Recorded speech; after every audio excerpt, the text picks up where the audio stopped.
Hi folks, and welcome to my YouTube channel, and especially for you Land Rover lovers, more specifically the TD5, but it could be a TD300 and whatever you have.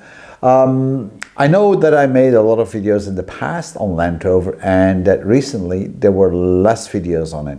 Well, there were reasons for it, but more are coming in 2019. But first of all, I would like to thank you for all your views and your good comments, although some comments were a bit on the edge sometimes on some videos.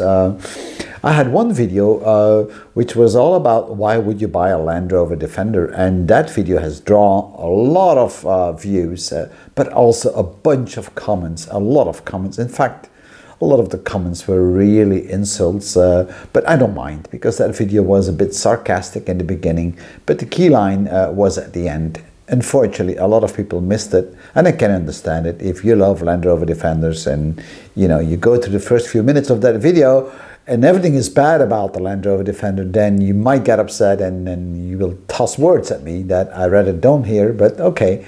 It's okay though, guys. I learned from it. I learned a lot of new words, and I don't mind for that. Anyhow, so after that, I decided to make a few technical videos, really technical videos, explaining how the turbo system is working, what the intercooler does, what the whole purpose is of the turbo, how the pressure relief valve is working, and what it brings to you in terms of power. Because nitrogen oxide gases are formed when the burning temperatures are very high in the cylinders.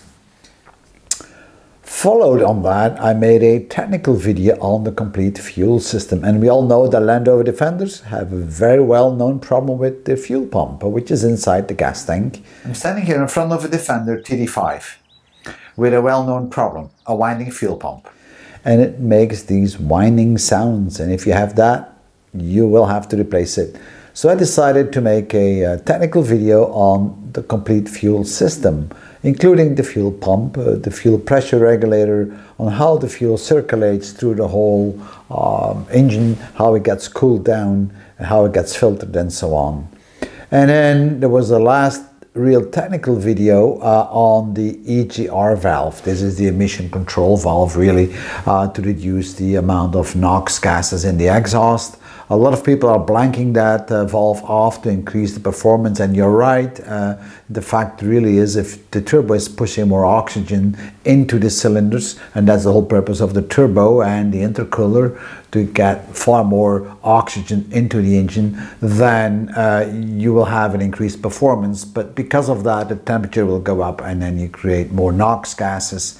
And that's the moment in time when the EGR valve goes open, because we have to save the environment. Or at least that's the idea. So people block that off. That's a complete video on that part.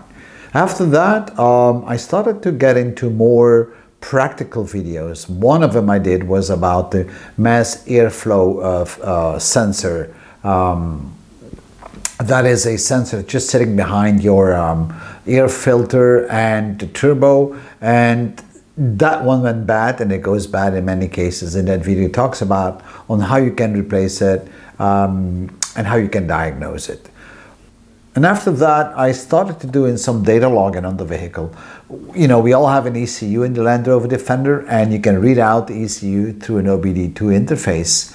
But you need a tool for that, and I used the NanoCom, and I've given a few of examples of the NanoCom. I think it's a great tool, not expensive. And then I used the tool to start data logging on all the different parameters that the ECU was providing to me, and how you can put it in an Excel spreadsheet and so on. So you might want to look on that one.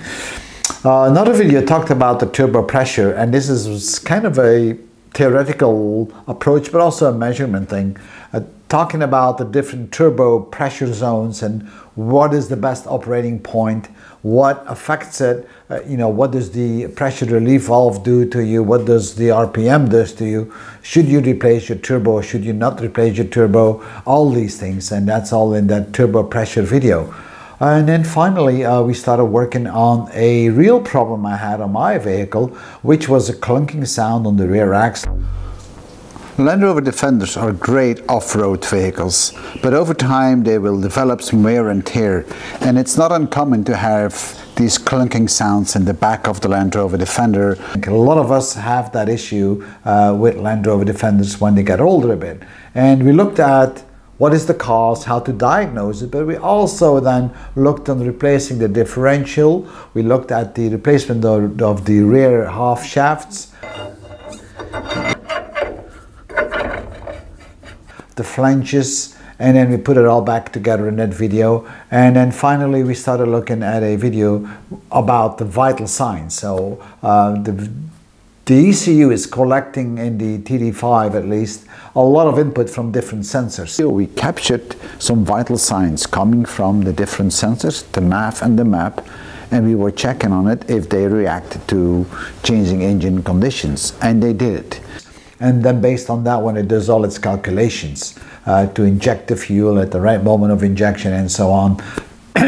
Now, if you're diagnosing your vehicle, you're going to read out the ECU for error codes. That's a given. But you never know if the sensors are working properly, because if the sensor is wrong, it's going to give the wrong input to the ECU, and you're going to read something strange on the ECU, some parameter that isn't right. But then you don't know if it's the ECU which is wrong, or is it actually the sensor which is wrong. And that is what I have actually put up in that video on how you can tap onto all those individual signals. So that was about it. I know there was another little video about the new Land Rover Defender. I am so anxious to see the new Defender. And why they stopped the old one, but so far I haven't seen the new one. I know this talks about it to be released in 2019. It should be probably one of those big car shows coming up in Europe very soon, and then for sales in 2020. We waited a long time. I'm afraid it's not going to look like the old Land Rover Defender. I've seen a few pictures, and you probably did as well, of the mule, but I'm afraid it's not going to fill in my expectations on the Land Rover Defender. I want to have this iconic look. I want to have this Spartan feel. I like to have that back in the new Land Rover Defender. I think personally it's going to be more like a Range Rover or a Discovery. It's going to be alike with a lot of electronic gadgets, which I don't really waiting for. I like the simple technology, stuff I can build and fix myself. But anyhow, if it turns out to be something like that, then I will not buy a new Land Rover Defender, but I'm going to go and do a complete rework and overhaul of mine. And then you will see lots of videos on that one.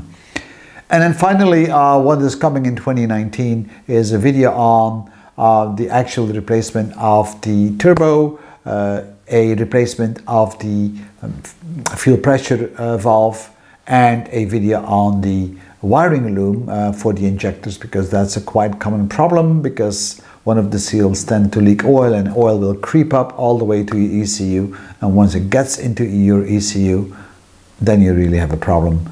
So these videos are coming.